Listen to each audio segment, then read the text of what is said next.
What's going on, everybody? It's your boy Shuggy from Shook Earth Media, and today we're taking a look at The Last of Us Episode 4. I'm very excited to be back breaking down the series with you guys. Last week's episode ended up being quite divisive with the fandom. It's been interesting to see the reaction. A lot of people loved the episode. A lot of people thought it was boring, just wanted to go back to the story with Joel and Ellie, and I could see both sides of it. I land on the love it side, but I can understand people wanting to get back to the main storyline, and that's what this episode, thankfully, is about. And I said last week, we kind of need to pick up the pace, so that's kind of what we get in this episode. So we get a character-focused episode with a little bit of action in there, and overall, I'm liking the episode and looking forward to breaking it down with you guys. But if you like these breakdown reviews that I do, definitely hit the sub button. I hope to hear your opinions in the comment section down below, and definitely hit the like button because that helps with the algorithm and all of that. But now that we've done the mandatory YouTube plugs, let's break into the episode. So we start off right with Ellie here, and this episode does a lot of heavy lifting in the Ellie and Joel relationship. I think that they really wanted to lean on this episode to get us to care about these characters, and whether or not this works for you, I think your mileage will vary.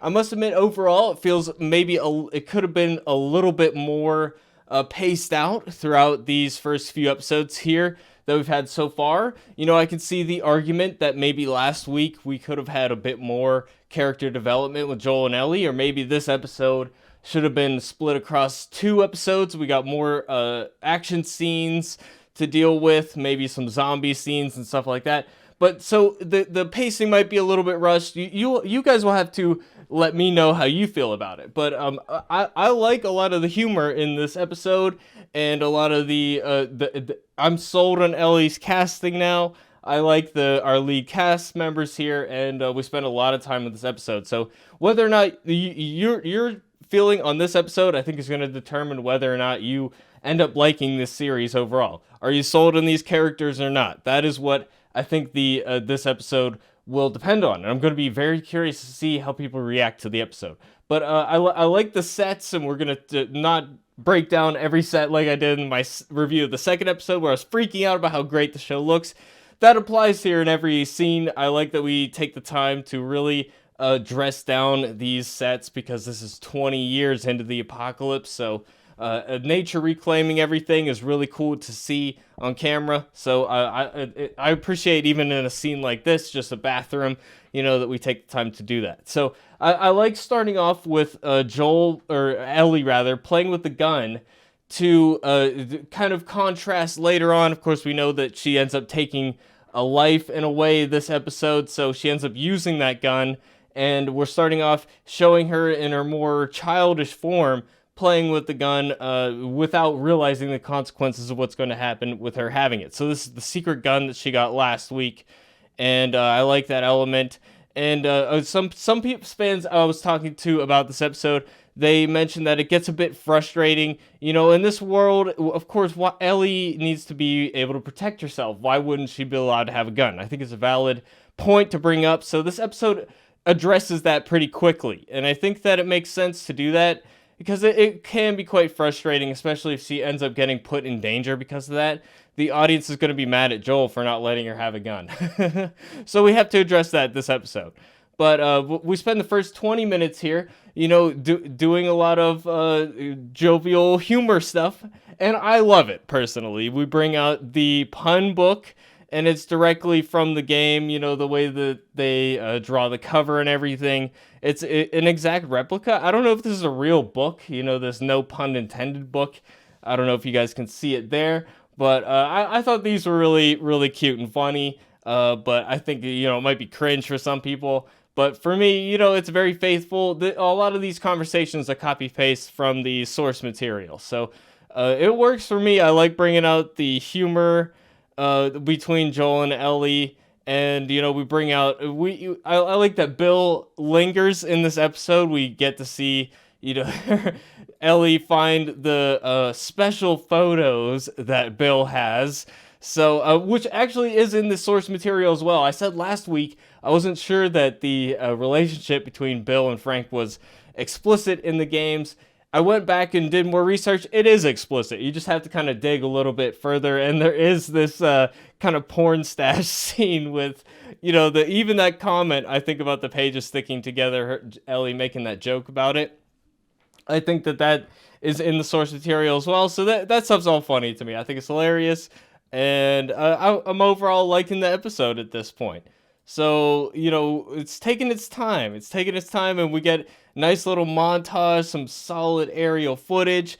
I like the change of scenery. We're in the forest now. Some cool looking forests. So I like these scenes of roughing it on the road. We're camping. We're preparing foods at camp fireside meals.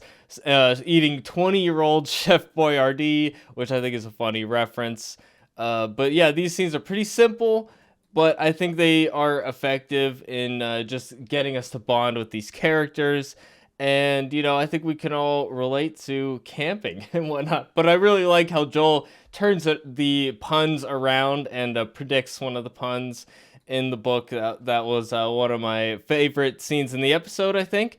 So a very enjoyable first little opening scene. But now I'm kind of like 15 minutes in. I'm like, all right, let's get the episode going. But we spend a little extra time here in the car, and we're talking about Joel's brother and preparing us for the following episode or a couple episodes down the line whenever he shows up in the show again.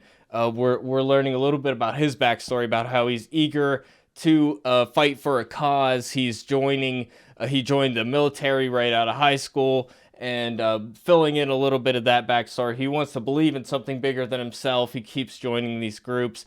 Joel looks at that as a downside. He looks at that as naive. I like how we kind of present Joel's whole worldview and distrust of everything in this episode. I think this episode kind of encapsulates what The Last of Us is about. A lot of the big themes of survival, and you have to do what you can to survive. We get into some of the shady things that Joel did in the past, and that's how he's able to survive now, because he knows how the people that are going to give him trouble, he knows how they're thinking because he was on their side. So this is one of the most crucial concepts in the whole series. So I think it's really important that we took the time in this episode. There was a blockade, and now they have to go around it, and it turns out it's a trap. There's a guy pretending to need help. This is all straight from the game as well. The pile of burned bodies made me think of Clear from Walking Dead. It's Clear mode with Morgan, something like that. Anyways, I like this stage scene straight out of the games, and we're building in a bit more of that world. We see this checkpoint here, this Fedra checkpoint that is now abandoned, so we know something really bad went down, and of course that's in the source material too.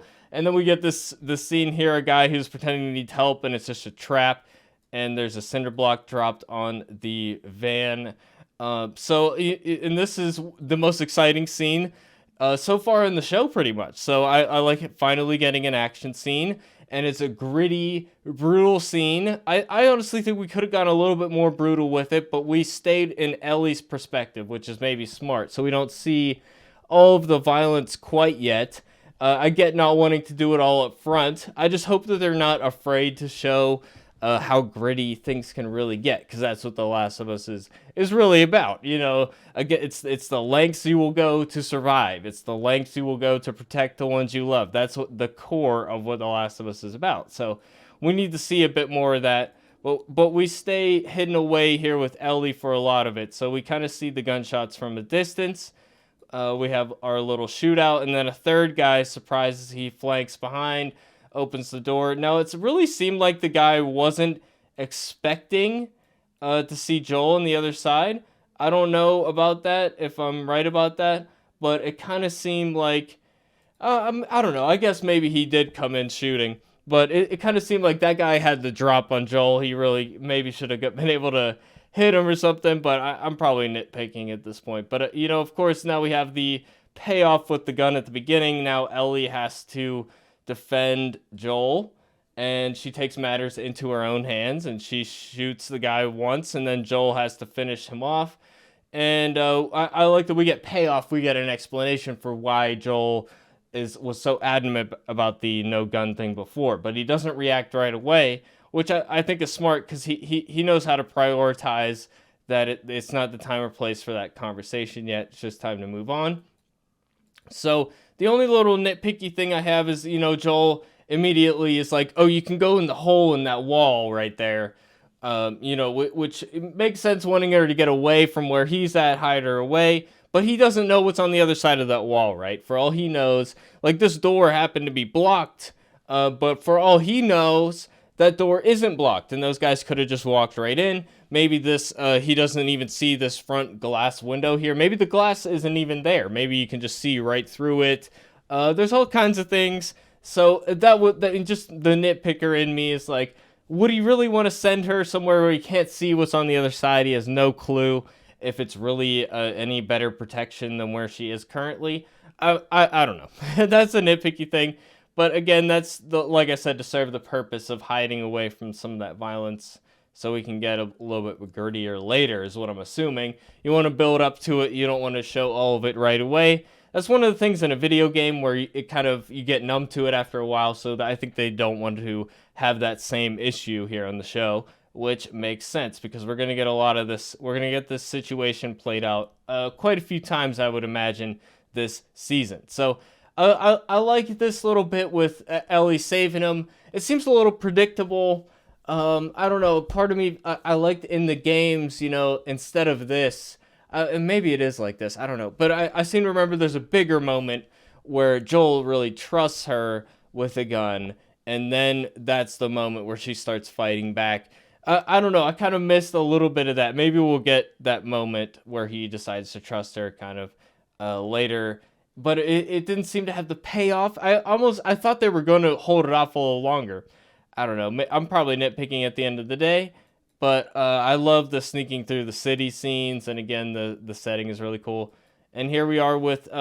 we're in a Fedra facility, but clearly taken over by new guys. We're introducing the villain, Kathleen here, who I do not think is in the source material. I could be wrong. I don't really remember this character being here, but they want to give a face to some of the villains who were kind of faceless before. The truck that we see that says "Run" on it, that was kind of the face of the enemies in this particular portion of the video game, but we're getting a kind of ruthless villain here. She's kind of indecisive here, not really sure what approach she wants to take, which I think is an interesting character trait. She's got this doctor here who it turns out like birthed her in the hospital. So, and of course we know in the apocalypse, doctors are very valuable in The Walking Dead, as we know. So she's just like kind of making decisions based on an emotional basis here. So she's getting revenge or something. Something in the past. Maybe I'll rewatch it and probably understand better. But we're kind of left in the dark a little bit about some of the details. But we got her number 2 here, who seems to be very loyal to her as of right now, anyways. So these are the mercs that are kind of the enemies for this particular portion. And I like that we're seeing the consequences of the violence because the bodies of the men that were killed here were discovered. And we heard them saying the name of the guy who was killed, which is a feature that was in the game, especially the second one, that they used that a lot. So I thought that was a nice little callback. So we're seeing they kill the guys in this episode. We see consequences of it. It's a bit more in-depth than the game where you kill a lot of people and you don't really always see the reaction to it and whatnot. So I like that aspect. And then she comes in here. She's pissed off about the other situation. She seemed intimated that, hey, is the doctor gonna help one of the dead guys? No, they don't need him. So I guess you don't need him right now. So I guess you don't need him ever. It seems like a not very logical thing. So she might be somebody who's very ruthless, who's unstable. So I find that an interest. This is the run van I was talking about. So I like giving a little backstory to these enemies here, and I'm curious to see where it goes. But we don't get the payoff in this episode, so I can't really give a final verdict on it either way. Here we have a scene just kind of starting to explain Joel's thought process behind the no gun thing. He's like, you're just a kid. You shouldn't have to know what it means to kill. And I think that's something we can all understand. And but Joel eventually, just in this moment, realizes that it's something it can't be avoided, and decides to give her the rundown on the gun. So, like I said, we didn't want to go any longer than just this episode to resolve the gun situation, which I think makes sense. So they escape that room there, and we're with Kathleen again. And now we're getting hints of characters that are introduced later. So in the games, we know, of course, I know where this is going, but just, for people who haven't played the games, I'm not going to spoil anything, but I did appreciate seeing the child drawings and the superhero stuff. It's a little weird though, like if you don't know the games, like that's not going to be significant to you. So I don't really know how useful of a scene that is. We'll just have to see, I guess. I don't know what's going on here. Here's a mystery. I'm curious what's going on, but I don't know if that's just this building is caving in and there's going to be zombies. I don't know why I should particularly care what's going on with that. I'm not really invested in these enemies yet, or these villains here, so I'm really curious what's going. Well, I'm assuming we're setting stuff up for next week, so I can't really judge what's going on here. And we kind of have one final survival scene with Joel and Ellie climbing up this sky. I don't know where they are exactly, but it's a very tall building, lots of floors, and they decide they're going to camp out here. So we have a nice scene here at the end. A lot of aspects of this scene that I like. Joel dumping glass to use as a warning system so they can hear people approaching. And I like that Ellie notices that Joel hears better out of one side as opposed to the other side, which I think is a nice touch. And just the fact that Ellie notices that, it's another bonding thing. And Joel decides to ask Ellie what she meant, because earlier she mentioned that she's hurt somebody before, and I'm assuming that we're going to get that in a flashback episode later on, the Riley episode. We're going to get that soon enough here, so we'll find out. They're adding another mystery. A lot of the stuff, just kind of adding in mysteries and cliffhangers. I know they want to hook us in to get us to come back next week, and I like some of that. I'm definitely a sucker for that, but it does feel like we don't need all these mysteries. We definitely didn't need the building sinking and whatnot.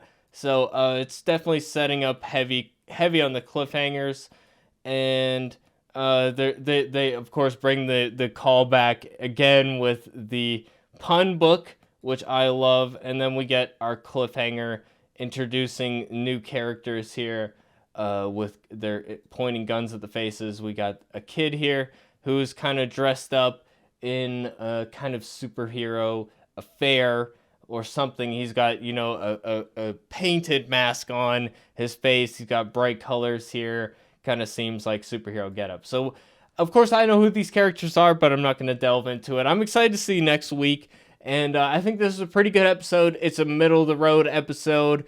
It did bring up the pace a little bit, but it's more character-focused. I'm kind of hoping for some more zombie action. I need some more zombie killing in my zombie TV show, you know what I mean? We've been a little bit light on it. I'm a little bit surprised. But overall, liking the episode, just a little nitpicks here and there, but I'm loving it. I'm loving it overall. So let me know what you guys think down below, especially about the pacing. The pacing, I think, is the most interesting part, and I would love to hear some non-gamer perspectives on it. But of course, we will be back next week. They said the next episode is going to premiere Friday on streaming. So I don't know if they're premiering it a few days early on streaming now or whatever, if that's going to be a continuing thing. But so we should be back Friday night with another review, and I hope to see you guys there. But with that, it's been your boy Shuggy. I can't even say my outro correctly, and I'll see you guys in the next video. Thanks for watching, everybody.